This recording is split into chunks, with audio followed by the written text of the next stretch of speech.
got a decision to make this August. Do we want to go with the same old, which is developers, or do we want to try something new? The current ag commissioner is a real estate developer who identifies as a chicken farmer. I think everybody in this room knows that well. He's responsible for developing most of eastern Pasco County. He's on the boards of WSMB, LLC, and M. Daniels Construction is who holds his general contractor's license.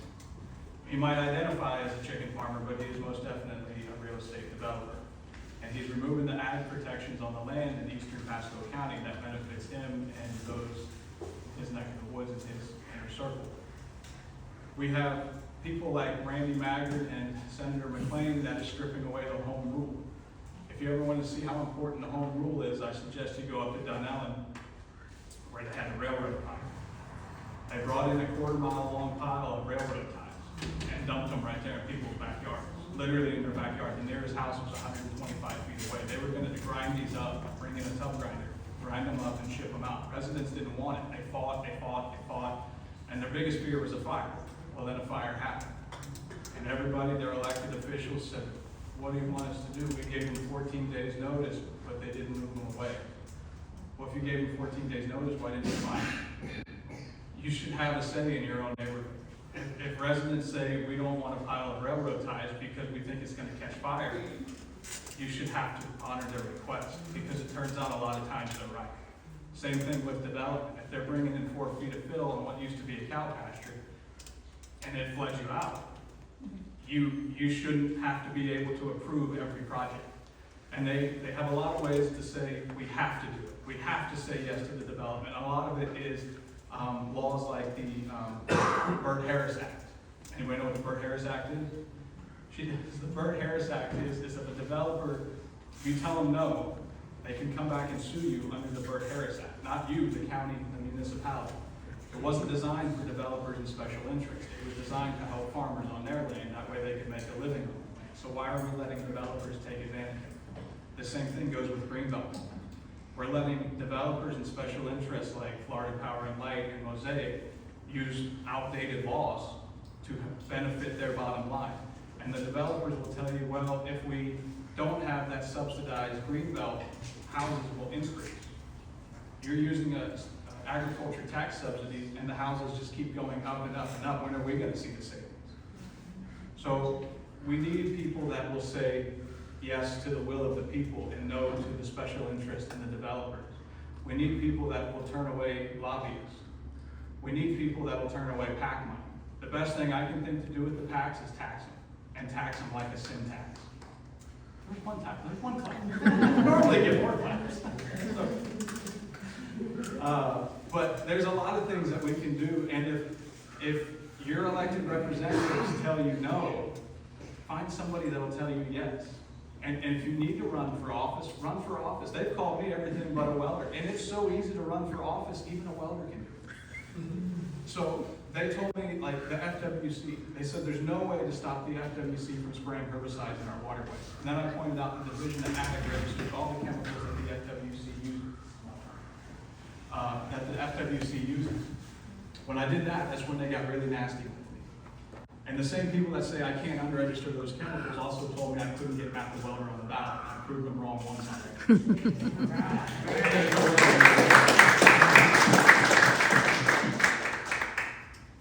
The crazy thing is, as much as they work to try to underestimate me or make me out to be the bad guy, it just ends up backfiring in their face. Wilton Simpson's not even registered to be the next ag commissioner. He's not in the race, but the RPOF is going to endorse it. They're having an emergency meeting February 10th for them to endorse him in the primary. But you're supposed to be neutral in the primary. They're not even following their own rules. Evan Powers, they're getting ready to change the rules so Evan Powers can run for Congress and still be the chairman of the Republican Party of Florida. Excuse me. Well, that's the attitude. If they can do it, we're going to do it too.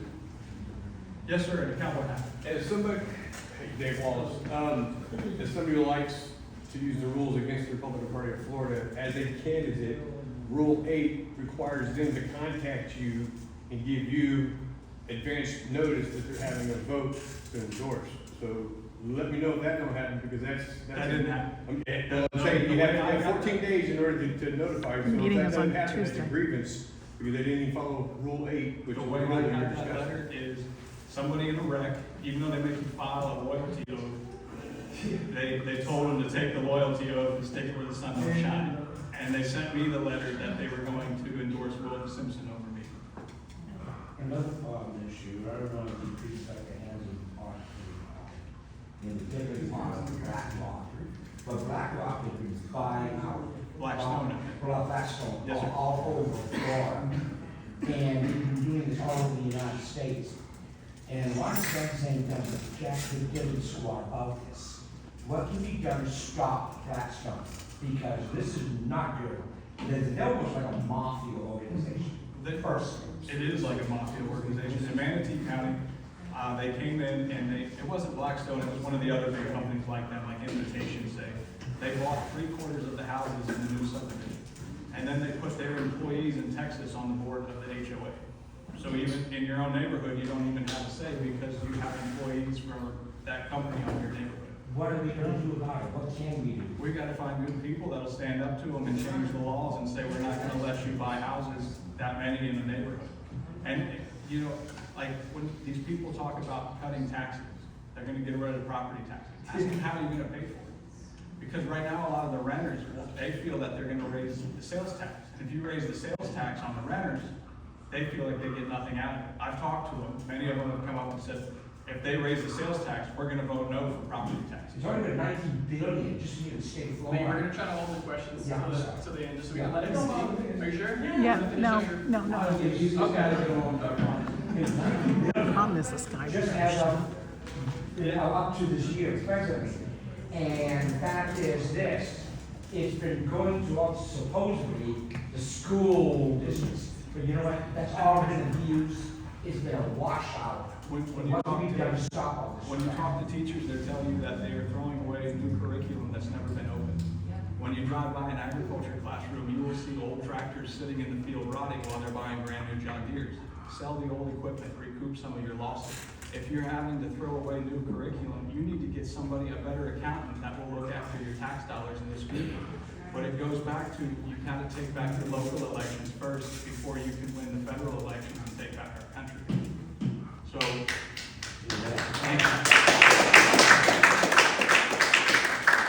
because if we can show them, we can primary them out, kind of like APAC does, and we're gonna put grassroots candidates in, and we're not gonna allow their money to influence our elections, that's gonna be one hell of a sight for them. They've never seen anything like that before.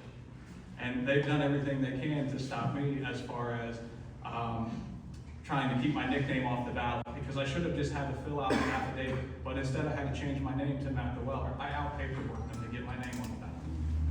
And there's always ways around it, but you have people that like the ability to say, there's nothing we can do. These are the people that make the laws. There is something they can do. I have seen so many new laws try to strip away the home rule.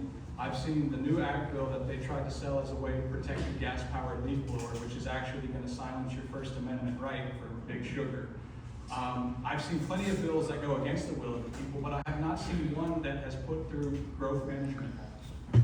And we used to have growth management laws. The Growth Management Act in 1985, it required concurrency. You had to have the roads, the schools, the hospitals, the fire stations, the houses, and to be able to handle the traffic. Rick Scott took those away from us in 2011. He dismantled the Department of Community Affairs. When are we gonna bring back sanity? Because there's growth, and what this is now is madness. I mean, the people we have in office couldn't even win a game of SimCity. I mean, it's almost comical to watch them go back and forth. And you have bureaucrats, they've never had a real job in their life, they've always been paper pushers, and you start to look like, wouldn't you like to see a governor candidate stand before you and say, I'm gonna reform the FWC so you can vote for your FWC commissioners? Where's your state reps that is introducing those bills? The same goes for the Public Service Commission. The Public Service Commission is who votes for your rate increases. You can't vote for the people. They're appointed by the government. Instead of letting them play the H-1 visas and immigration and the typical division politics, stick to the stuff that matters to us as Floridians. Stick to, we're having higher energy prices because you continue to build data centers that nobody wants, that we don't have the water for. They're running out of water and they know. Water restrictions, they have to keep developing. Yeah. Doesn't make sense. And it's not just water restrictions, they're looking for alternative sources of water. I thought it was just Polk County, but it's Pasco too. They're drilling in, well, not just toilet tap, they're drilling into the brackish layer of the aquifer to go ahead and make a alternative water source. So, and most of that water they ship in Pasco County goes to St. Pete. It goes to Pinell. Yeah. So, and it goes back to Tampa Bay Water. That's supposed to be the regional water supply for the area. You have Ron Oakley on the board. You have Josh Busto on the board. You have the same useless bureaucrats that want to rubber stamp development on the board of the water collectors. What are they gonna do when the aquifer doesn't get replenished and we start having sinkholes everywhere and all those They're- developments that fall over?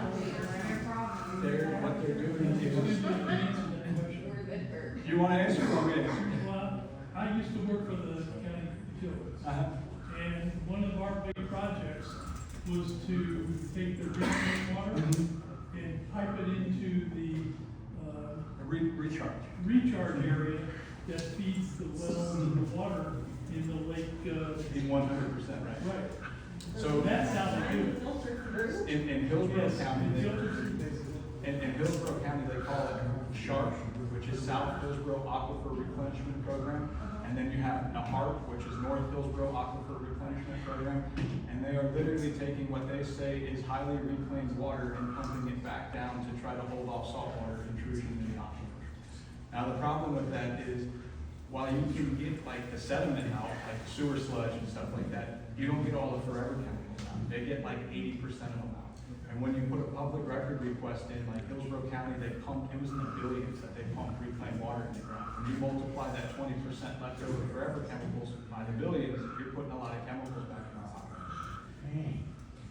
Can we remind everybody that Mosaic's still pumping millions and millions of gallons of water a day while there are farms that. That's another one with Mosaic. Everybody likes to defend the fertilizer industry in the state of Florida. While data centers and Nestle are pumping like 200,000 gallons a day for Nestle, Mosaic is permitted to pull 70 million gallons out of the ground. And they pat themselves on the shoulder and say, we only pump 30 million gallons. I see on this paper here that, one of your campaign things about, Florida's greening.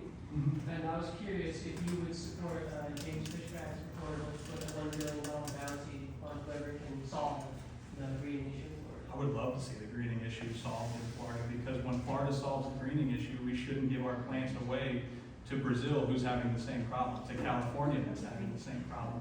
32,000 trees were just destroyed in California because they're having citrus greening. We have spent a lot of our money on citrus greening, so we should be the one that reaps the reward. We should be selling our plants that are resistant to citrus greening to them. It goes back to pesticides. The Asian citrus psyllid, it's resistant to pesticides. You can spray all you want, you're not gonna kill it out. That's why they're having such a problem. So what the problem is, it's beyond me, but I would absolutely support anybody that could find a cure to citrus green. That would be like a lot of in my opinion. Anybody else have anything? Yes, ma'am.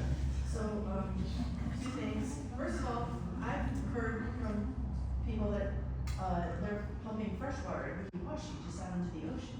And they have done something to refuse to let it go through Pasco County, but maybe that's something to look into.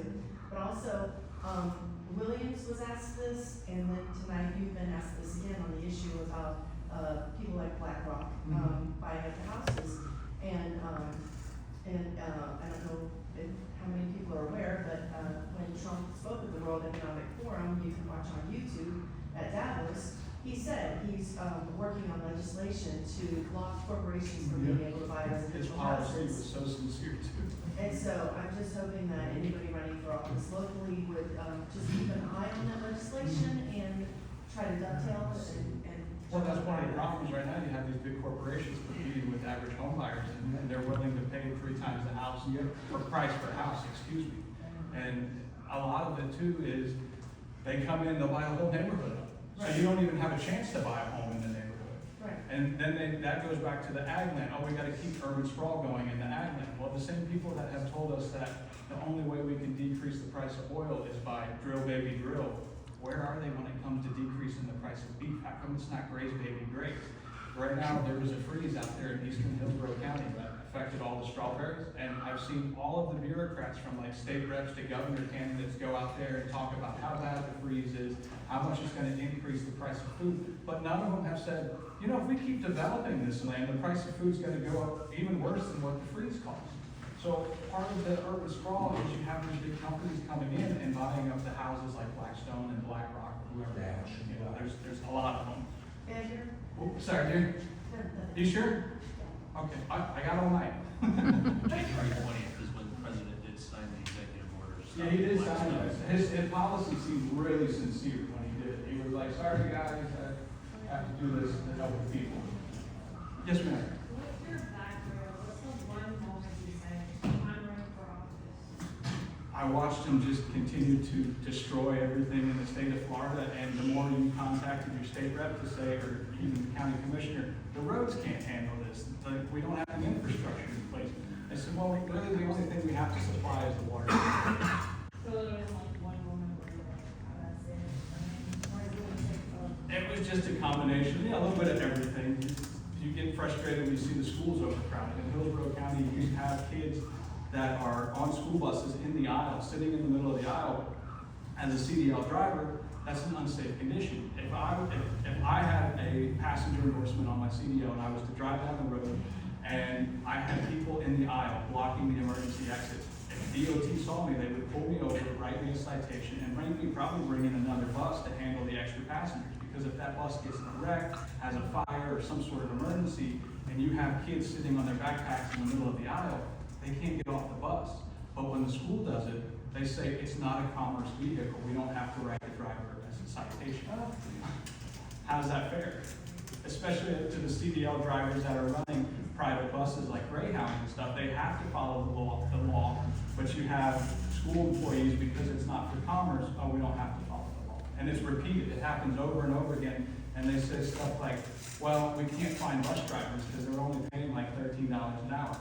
CDL drivers will not work for $13 an hour. Maybe somebody that's retired as a truck driver and then wants to. So let's say we don't have the money to give the bus drivers a raise, but the superintendent's making $300,000 in Hillsborough County. Take from the superintendent, give it to the bus drivers, give them a raise, and why do you need $300,000 to run a school district? Right. and not run a school district. Right. Poorly run a school district. Yes, sir. You obviously got a friendly room here tonight, but I'm gonna make a little more serious question to you. As an organization, there's a couple things that are really, really important to the Republican Liberty Caucus, and one of those things is integrity, but the other one is faith. We open our meeting tonight praying to God Almighty, because our faith is important to us. The reason we're the Republican Liberty Caucus is because the Republican Party of Florida has failed us at one point or another in leadership. And I'm talking ethical leadership, the lack of ethical leadership. The Republican National Convention, Senator Joe Gruters, has a history of being messed up when it comes to morals. The former chairman of the Republican Party of Florida got kicked out because of sexual immorality. The chairman of the party now is on video getting DUI. And then right before you come to this meeting, I hear all kind of negative press about you. And there's a couple things in your life that are a little questionable. We all So, and there's not a person in this room that walks on water. That's why we pray to the heavenly man above, because he does. So my question to you is with all the shenanigans going on, and all the turmoil that's been on in your personal life, which you've shared publicly, to most people that have been watching you, as of today, do you consider yourself morally sound? I pray to God every night, not asking him for anything, but just saying, thank you for letting me have another day with my family.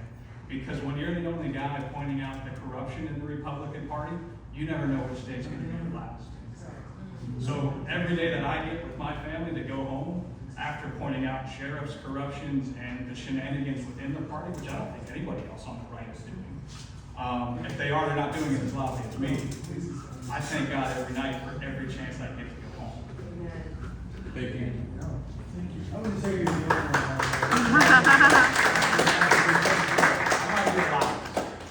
I might be the loudest. Yeah. The biggest audience. You have a good social media. That's it. Some of us don't know how to do that. I'll take it. Ms. Kathy in the back. I was just gonna say, in response to what David just said, you heard what he just said about how on the 10th, which is less than a week from now, they are voting to endorse Wilton Simpson. I find it highly suspicious that all these negative things about him. How old are you? You're 36? 36. He's 36 years old. Things he did 10 or 15 years ago. Let's all think of our 20s. Think of our 20s, what we did in our 20s. I find it very highly suspicious that all of this stuff is coming out right now. I don't deny it. That's my point. It's one of those weird things, I guess God has a sense of humor, because as they share stuff online about me, all of their bot accounts have been taken down. So the accounts that they're using to attack grassroots candidates for years and years that they've had for almost a decade are starting to come down because they're attacking me and it's violating social media rules, which I find ironic. Cool. Yes, sir. Mike Cartwright. And my question, which I'll follow up with, is can you help better unite us? Congratulations, you're doing a great job with your social media and investigative journalism. You were way in front of Nick Shirley. He just hit the jackpot, but I think you're gonna get it sooner or later. Want to make sure you're not alone. You know, we had one conversation, and I reached out to you quite a lot since, and I didn't get any more return calls and stuff. So if I've done something to offend you, or I'll apologize, but I know that's not the case. I know you're busy. I'm gonna get to the question, but it's like, can you unite us? In here, may I see a show of hands of how many other people took that oath that they will help protect our country from enemies both foreign and domestic? If you took that oath, raise your hand.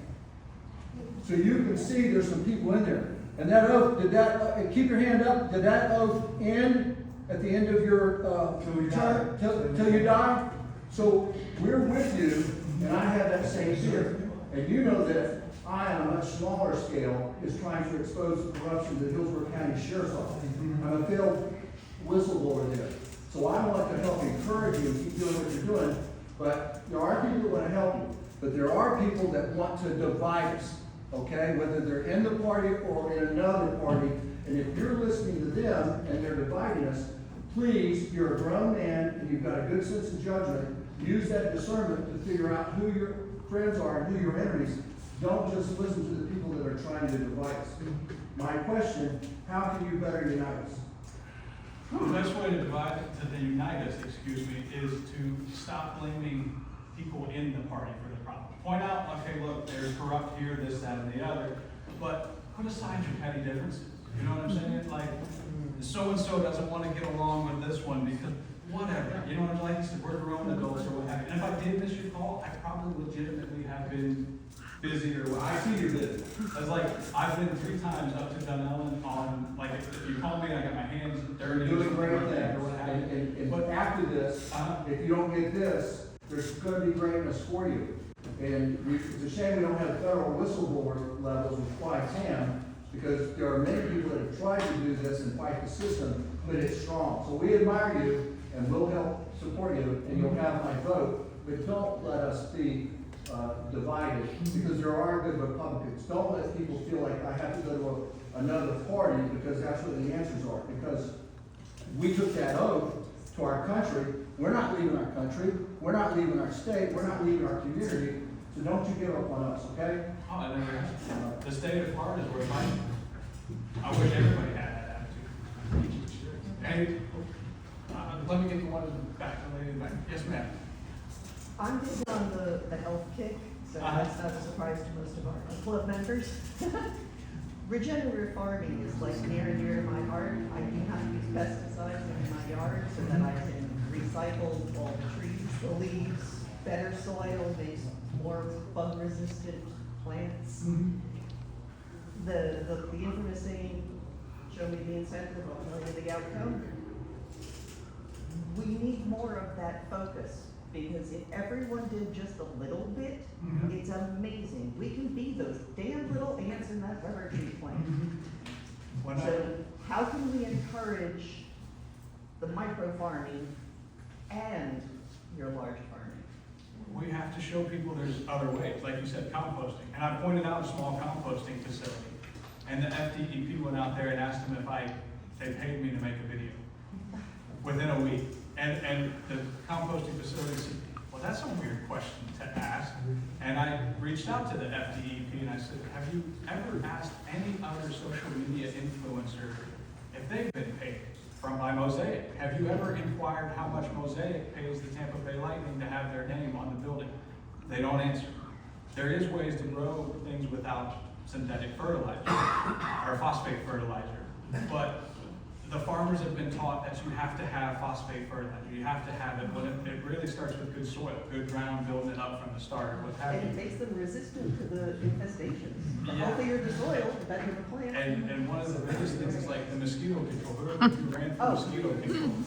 Oh, that one over there. You just want the I just cowboy want to man. X-name mosquito control. The mosquito control, when you talk to the mosquito control people in Collier County, they have regenerative gardens, like you said, they want to be organic, but they can't be organic because they're being sprayed with pesticide. And 4 times when they I come show out and spray up my to the neighborhood. mosquito meetings and they say, we don't want to be sprayed with pesticide, you're spending $60 million to spray us with the bromide, and we don't agree with that chemical, could you stop? Why are you spraying people with chemicals they don't want to be sprayed with? Why are you wasting their tax dollars for that? And when you start to look up, and at least in Collier County, their financial records, it's got the Division of Agriculture up on the top. They don't care, the Department of Agriculture. Yeah. Yeah, we've chased the mosquito department very hard in this county. They've only got a $12 million tax revenue each month, but they just bumped it up by 20%. We've been chasing them pretty hard. I've been looking at your videos and we're gonna start going back on. I'd like you to help me make a video about them and the chemicals they use. Oh, I've got a great little podcast studio. So the bromide, the man-made bromide, Uh-huh. they have linked that to causing the algae, I forget what it is, the bacteria that is killing the snail kite. Uh-huh. And the snail kite is one of the most endangered species, like in the state of Florida. So who cares? But it goes back to, you have developers on the board of the FWC and they're treating our ecosystem And when I like reached- golf courses. When I reached out to the FWC, they basically told me, we can't do anything. Yes, sir. How many of the people in this room have seen lightning bugs here in Florida? There aren't any. Back when I was a kid. Until they started spraying lightning, the mosquito population in San Antonio, we had lightning. And they were in our tall grass, and in our back, we got there, and I took the drugs and grass, and the bugs would fly up, and this and that, and then the city started spraying. Now, I mean, we barely have butterflies. And it's not just. And bees, the bees are being wiped out too. Yeah, The bees and even the dragonflies which eat the mosquito. Let me pitch this over here. She had Larry, a- Well, mine actually kind of goes with hers. Uh-huh.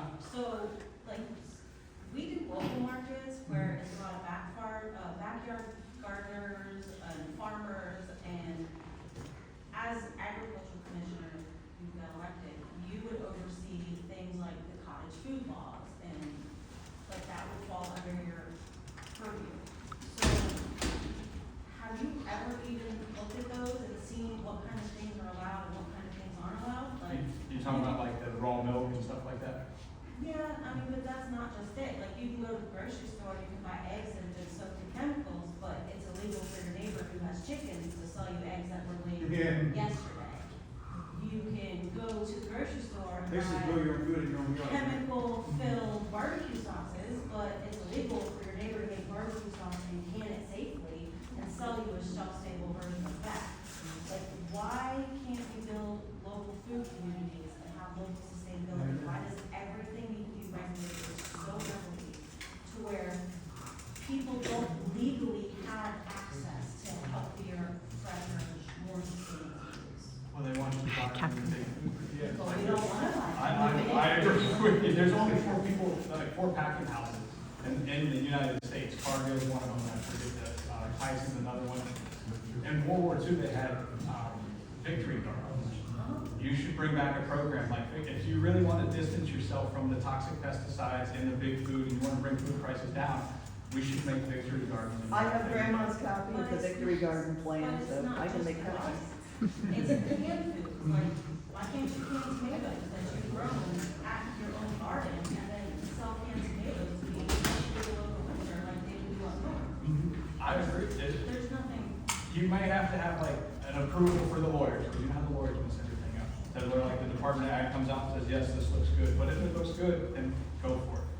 is the way I see it, because you should be able to grow your own, you should be able to sell your own vegetables and what have you that you grow You and should be able generate. to buy eggs from your neighbor, that Yeah. have chickens right on the other side. Well, yeah, then you know how the chickens were grown, like the pasture chickens, that they really weren't pasture raised chickens, they were raised in a barn and they just had a little bit of access. We should be able to see where your food comes from, we should normalize that again, but we have gotten so far around the public and all of these big food, like, supermarkets and stuff, and they have made it normalized to where you can't go to your neighbor and buy their small farm or their backyard garden for whatever. But like they literally made it illegal. Yeah. to do that. We should work, reverse that, to make it to where if you wanna sell food from your garden, you should be able to do that. You shouldn't have to jump through all the hoops, have to get all the permitting and stuff like that, but it goes back to the big companies like the corn. They have glyphosate corn. You plant the corn, you can spray glyphosate right on top of it. It'll kill everything around it except for that corn. So that they want you hooked onto their seeds, their produce, their vegetables, their canned food, and a lot of times, like, it was this Thanksgiving, cranberries, they were opening them up, it was cans of water, it was like sweet potatoes and stuff like that, it wasn't even the actual labeled food. So if the big companies make a mistake and now they don't get any repercussions back from it, why can't the small guys do it? We should make it easier for you guys to do that. But would you be willing to jump on that bandwagon to make it easier for people who are local and try Yeah. to create food communities? Because like, think about it, eggs disappeared from the store with all of the bird flu and things. People with the backyard chickens were not affected at all. Because your chickens Did are not anybody that productive. has chickens Nope. ever lose a chicken? I got so bird much flu? more eggs and I had too many. Like, it was insane. So if it comes from wild birds, how are the birds in the chicken factories getting it, but the backyard chickens aren't? None of this makes any It's sense. the way they coop them in the big giant barns at the factory farms, basically. You got 1 million birds in one farm, they get a virus, suddenly all of those chickens get out. Or you got backyard chickens where they're out, they're free range or whatever. Probably better care for them, to be honest with you. Yes, sir. So as one Pasco County school board member, I want to bring local farming to the cafeterias of food and feed the children. So I'd love to, maybe if we can, team up and also plant fruit trees around the schools. Because a lot of times the kids don't even get a meal until they're at school. Yeah. So I want to kind of get rid of like the Like a Florida fed food program. Yes, sir. So maybe we can do that and teach them how to grow. Because I want them We should have also. agriculture back in our classrooms. Well, Right now, it's an elective. thing. Well, I'd like to maybe team up so we can kind of Yeah. instill that together if we can. There's a fellow that does it down in Collier County. He brings in compost from some compost farm down there. He brings it in, sets up their gardens and stuff. If they can do it in Collier County, why can't you do it in Pasco? Well, like she said, I still have another court date for my animals that I've been using, I guess, a community farm. I actually didn't even charge people, I was giving away for free. But I'm fighting the county still today for all my, like for my chickens and my goats that I had, that I was feeding people with. Yeah. And so I feel her pain, and I hope we can bring, Yeah. because that's how we used to, live, is by building communities like this. We didn't, before, it was all about each other. Now it's about this corporate, like, I feel you now, I'm getting the goosebumps just talk, like, I get fired up like you, bro. It's just, we have to come together. Like, that's how you come together. You wanna unite people, that's how you do it, is by going through the communities and bringing your local neighbors who actually you live by. Not all these other jabrones, corporations that they don't even live by us. You know, it's the people that we care, that live we buy is who we should care about. You know, sorry, I get a little. I think it's I'm all sorry, about no words, I'm sorry. resiliency. Yeah. Florida's known for being resilient. The hurricanes keep coming, and what do? Build it right back up. We're here, we're not going. Let me kiss this. So, I said something about that, but I wanted to make sure I knew what I was talking about. I Googled it, and AI told me, yes, it's true, that daily, over 115 million gallons of fresh water flows from the caverns through the Wiki-Washi River down into the Gulf of Mexico every day. But when I looked it up in a different way, it said that, they don't put it through Pasco County for Wiki-Washi because they're worried about the ecosystem. But it says that the spring is part of the deepest known freshwater cave system in the whole United States. So while we're worried about water in this area, we've got it says up to over $117 million. They- Fresh water down every day. When you look at like, it's some of it that goes back to the water management districts or the collectives or what have you. I think it's There's more the reasons district. for it. There's a long story behind it, Yeah. but they log it. The Alafaya right now, Polk County is wanting access to the Alafaya for drinking water, as they need it. But they gave it to Hillsborough County. So now you have Polk County suing for access to the Alafaya to try to help their population. And it's so desperate in Polk, just like you guys here are drilling into the brackish layer, they're doing it out there in Polk County too. But at the same time, they're approving a new data center in Fort Meade. So if you don't have the water for your municipal drinking water, why are you approving new data centers? It doesn't make any sense. It goes back to you should have a say in your neighborhood. It's reminding me of what was going on in California, where Trump forced them to open up the waterways to come through. They got like rivers they didn't have and stuff. They were worried about some little bug or something. Some fish or something. I forget the name of the fish, but did I see it? Okay, good. No. I'm sorry. Ladies first, I was going to try and answer your question as well about the whole chickens thing. So, Florida's been doing that for basically everything. So you can look at energy, whatever they have, they'll force you to stay on their line because that's how they make money. That's really all it is, right? When you're dependent on that, that's it. The only person who can truly change the law and actually make that jump is the government. I mean, the key to it is you get smart people and intelligent people in local politics, and then you slowly help guide them up. There happens in state politics as well. There's groups of people within that state politics that may get a little bit dirty here and there. The only way to do that is by punching your way through the hole, getting a straggler in there, and then slowly having them climb up the ranks, or else not really much is going to get done. And I'm aware that there's a whole long history, political story to that. I was told about how they blocked it and stuff. But still, it's there, since we're all wondering where's the water. Yeah, everybody wants, and that's the biggest fight right now. Everybody needs water. It's all the way across the, Swiftmont spent 2 years studying springs out in the Gulf as a municipal water supply because they heard rumors there's freshwater springs out there. That's how bad it spent. It should have taken 20 minutes to figure out you can't drink the water out there. But they spent 2 years. And the other thing is, I remember when I was in high school back in 1983, there were articles saying that we've got to stop development or we're going to start having sinkholes. 1983. Yeah, once you start drying out the lime rock and then it gets wet again, and it's just this endless process of getting wet, drying out, getting wet, sinkholes happening. So I remember it was making the news and people were trying to bring awareness to it and trying to fight it back in the 80s. Well, when I first said they were running out of water, people called me crazy. Now it's on the news, Manatee's running out of water now on Channel 10. But the only thing is, when all the sinkholes started happening, I noticed that none of the news says why. There was no why about how to stop this issue. It was like, oh, So what happens is, the water goes up the line rock there, and when you pump it out and the line rock dries out, it gets kind of chalky. So all of the weight of the rock needs to cave in, and that's what you're saying. yeah, So we're pumping out the bottom for, we understood that in the 80s. well, We used to that's ask what questions. No, I didn't. I said, in the on 80s, we used to hear these articles about Over here. stop the production, we're gonna see it. Sorry, no, so I was gonna say, another plant that really helps pull heavy metals and radiation from the ground, I don't know if anybody else here is aware of that, but it's the hemp cannabis plant. And which is one of the main reasons why the 2018 Farm Bill was created for the industrial hemp. Have you considered putting industrial hemp out in all of these fields that have heavy metals, pesticides? Because it does pull heavy metals and radiation from the ground, and it also puts nitrogen back into the ground. So it's a very good intermediate crop for plants like corn and things like that. I've talked to the hemp farmers, because you're not the only one that has asked the question about why can't we use hemp or what have you.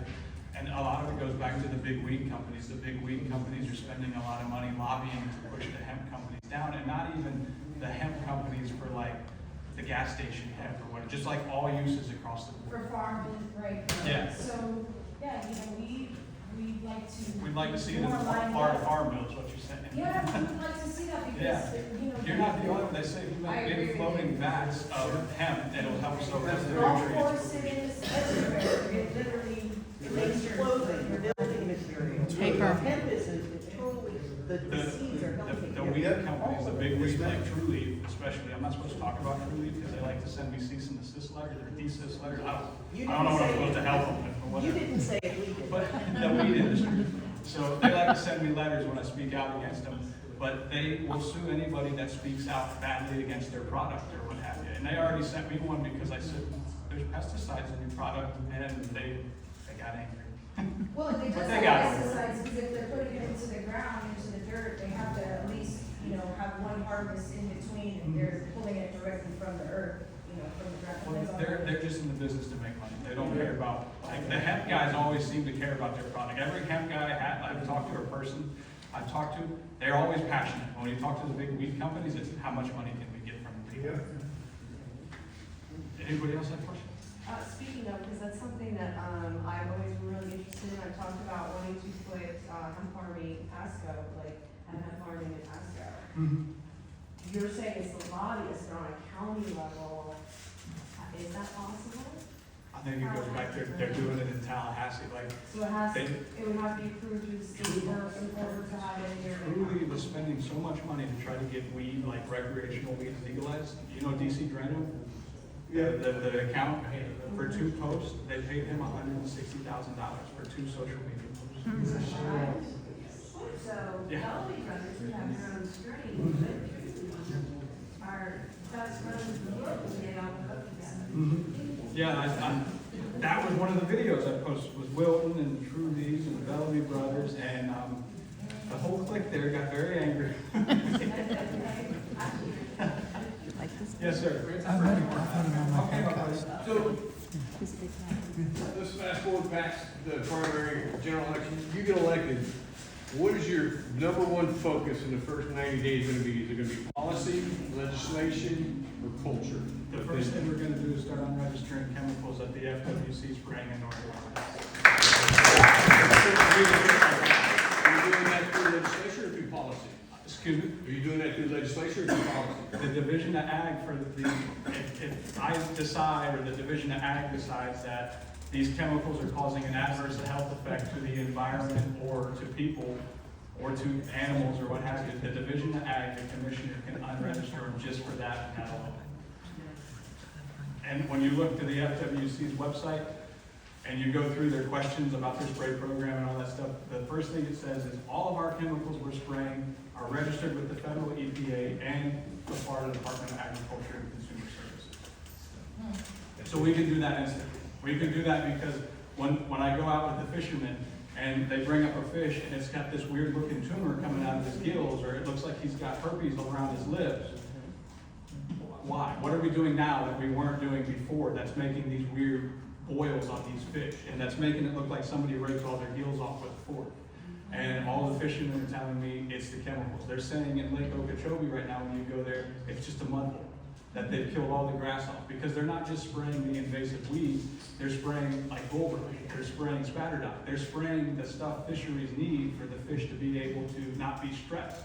And the way the FWC says is, well, then fish look like that indirectly because they're stressed out because we've killed off all of their bedding areas.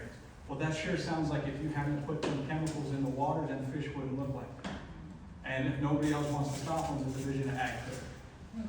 And will, under me. Yes, ma'am. I went to an FWC meeting, and it was very interesting. They packed the room with all the people that spray and don't speak English, and they filled the seats so it's standing room only. And at that meeting, the University of Florida received a huge endowment, multi-millions, from Mosaic for approving their chemical compound being fine for the water. So how do we stop that? Well, the biggest thing is we have to tell them we're not spraying chemicals in our water. Because if we unregister all the chemicals, they can't spray it because it has to be registered through the Division of Ag. And the biggest thing fishermen want is mechanical harvesting. Because if we mechanical harvest, you'll actually would pull out the nutrient pollution out. You would be subtracting nutrients instead of when they spray it, it sinks to the bottom, it causes like muck or mildew or what have you, the algae blooms, because it releases this nutrient load back into the waterways. If you were to take that out, you would be removing nutrients. And the best plants to do that are the very plants they're spraying, the invasive. which I get it, we gotta get them out of the water. But if we can spend millions of dollars for chemicals, why is it you have robots delivering your Amazon package? We have innovation everywhere except when it comes to mechanical harvesting on our waterways. Because I haven't met very many people, except like you said, FWC, paid agitators, paid seat sitters there to talk about how great the spray program is. When you talk to the outdoorsmen, the true outdoorsmen, they said, the ducks are gone, the fish are gone, the snails are gone, the grass shrimp are gone, everything is gone. And even people that live on the lake, they're saying the same thing. We used to hear frogs, we don't hear any frogs anymore. So they're killing all of the life in our waterway, and it goes back to, you have a bunch of developers on the board of the FWC, and they're treating our actual ecosystems like it's a golf course community. I have a question now. Yes, sir. Can you explain to everybody about the conservation process where they're buying up land? Whoever, $84 million. yeah, like $84 million, and also when they buy the development rights, what that really is, because it sounds on paper like it's good. Can you just explain those two processes and how they're using that kind of deal? So like the conservation land, the $84 million land, that was a vote that the commissioner had to look at, because he's part of the cabinet. He should have voted no for an $84 million 4-acre sandbar, because we could have bought how much land in Pasco County to save for the wildlife corridor. And when they show the land in the wildlife corridor, they show like, where the panther comes, they show cows, they show cowboys out there and stuff. But in actuality, it's an $84 piece of sand that doesn't even have a beach that you can swim on. And as far as the development rights, what Simpson is saying, we have to go ahead and buy these conservation land, we'll hold the development rights, but we're gonna go ahead and put it back into the farming and all of the development rights.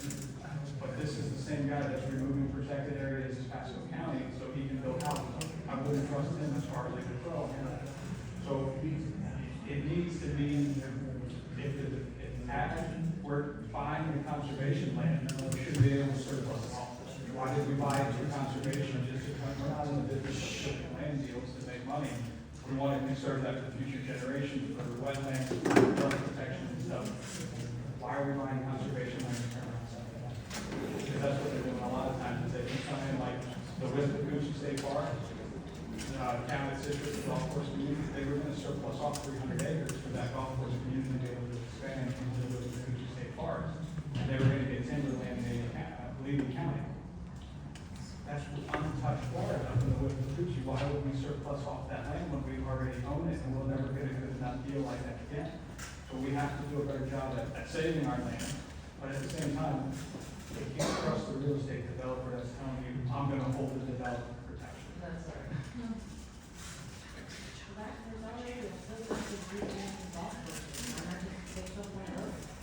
That's the $1 million. Well, you know what golf courses are? They're placeholders for future development. So they'll come in like, I don't know what the years, 7 spring, there's golf course from here, what have you. And after what happens is the maintenance cost comes up here and your HOA dues are like here. You can't, they'll never get back to where they can afford to take care of it.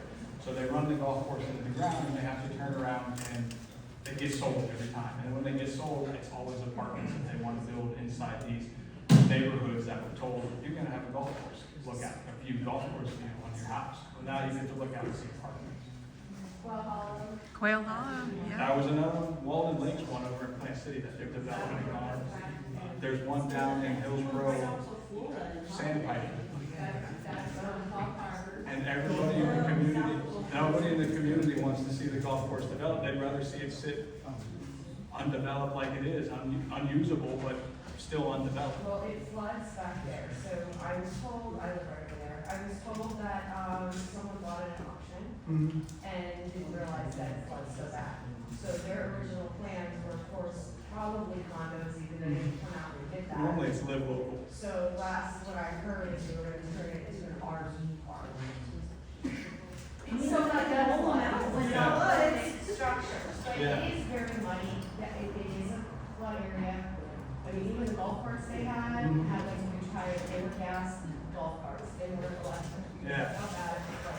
Well, it seems like every golf course community, after about 15 or 20 years, they get sold to a developer, and then the people that live in the community have to fight, not to save their golf course, but to fight the projects that they don't agree with. Well, unfortunately, the people that own it have been in the family for decades, and I actually happened to meet the last of the owners. It went from like great grandpa to grandpa,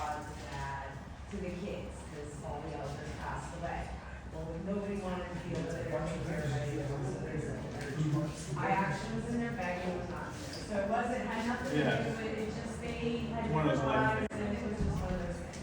So, but, yeah, I live right there, it's a major concern, that area for me, which is historical. So I don't even know how to approach it, even to do anything about it or for it. Yeah. To preserve it. Shut the door, please. They wanted to open because of the sewer. A little sewer. Is that what it is? Yeah, the bathrooms were overflowing, so they were trying to get some air. I thought I smelled something, but I didn't want to say it. I was thinking electrical fire, we're not Matt. aware of our statement. All right, close out, plug all your stuff real quick. Anybody else? Yes, ma'am. So what I'm saying, the, small businesses like food permits, manufacturing facilities is all under your, Division of yeah, Consumer Division of Services. Agriculture, food permits. How are you gonna protect the position of small businesses if you were to get elected? Well, I would stand up for them more than anybody else, because I've watched small businesses that just associated with me, not that they did anything wrong, that they associated with me, get shut down. And not even, some of them didn't even associate with me, like in Hillsborough County, when I tried to have a campaign kickoff, it was an agritourism business. They went out there and they shut down the venue because of me. That's all they did, and it was the fire marshal that they sent out to do that. Where was anybody in the division of licensing saying, wait a minute, this is an agritourism business? They were trying to force them to put in sprinkler systems in their barn. Could you find me any other barn in the state of Florida that has sprinkler systems? The ag commissioner should have stood up for that business, not just because it's a small business, but because it fell under agriculture. Then there was another lady across town, she ran a food truck. The fire marshal looked at her and said, it caught my eye, it's under a carpet. And then they went back and the lady fought and they said, well, we got an anonymous complaint. Well, which one is it? You just told two separate stories, and your job as the fire marshal is to investigate arsons and all these other crimes that happen under your watch and insurance claims. But you just told two separate stories. And when, no matter who you call, whether you call like on behalf of consumer services or whatever to stand up for the businesses, nobody wants to hear it. And nobody even wants to acknowledge it, because if they did, it falls back into political election interference on my opponent. So there is, nobody's looking out for small businesses right now, the division of ag and consumer services. So like, I have seen it firsthand, them get bullied, them get shut down for absolutely no reason, and nobody has their back. So I've witnessed it firsthand, I know it's wrong, and I would be right there with you guys for any consumer complaint services that you needed. Anybody else? Are you able to restrict like poisons and shampoos and stuff, like make sure, I don't know if that's in your. I don't think that's my neck of the woods. Okay, but yeah, because we just, they're poisoning everything we put in our system, so I'm just trying to figure out. But that's- Oh, I don't use shampoo, but I'm just saying for people.